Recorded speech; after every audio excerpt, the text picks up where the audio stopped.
Hawk, what does the scouter say about his power level? It's over 3,370. Wait a minute, that doesn't sound as hype as, what was the one that we always get? Oh yeah, 9,000! Okay, so yeah, Taizai did it. It actually genuinely did it. We now have power levels in Taizai.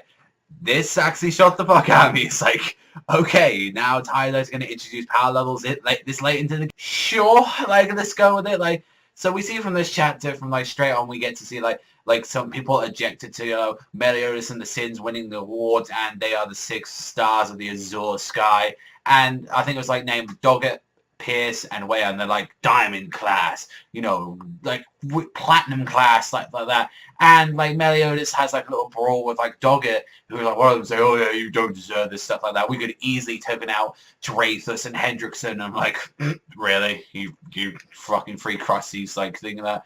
And that's just like one of this, like, this chapter's showing, you know, oh, like, Hawk, he has, like, this special magical eye thing to actually see, you know, the parallels, what Merlin gave, and it's like, it was like a power eye, and it was like, you know, it was able to, like, look at their spirit, their power, and it was like, I really like that Merlin was joking around saying, oh yes, it's you're the one that defeated Hendrickson, you've got a power level of 3,000. I like that Merlin's just fucking around with Hawk in this chapter. And it even shows as well that, you know, Merlin, she can just pretty much make anything. Her, like, inventions know no bounds. So I think that's going to be something that gets, like, the Sins out of trouble, or maybe even, like, get them into him if they decide to fuck with Merlin again, like, into a lot of trouble, like, with some of these inventions that she comes up with. I mean, she was able to make Diane small, so it's like the options are boundless pretty much with her. So I guess that's a cool little insight about, you know, what she can do. But honestly, this fight and all that, from what we saw against one of these, like, 6 stars of these Azure Sky, you know, and they're like, you know, close to the assistant of the, you know, Great Holy Knight or something like that.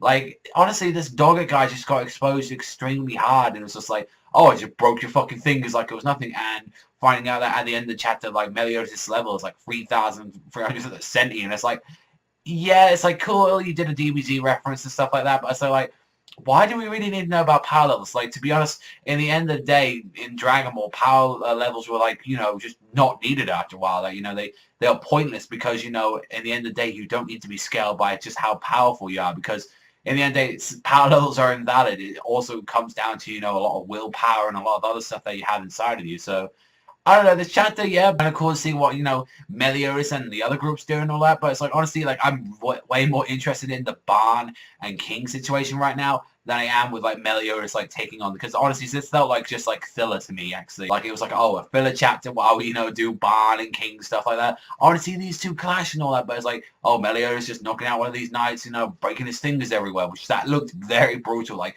snapping all his fingers and stuff like that, his blood.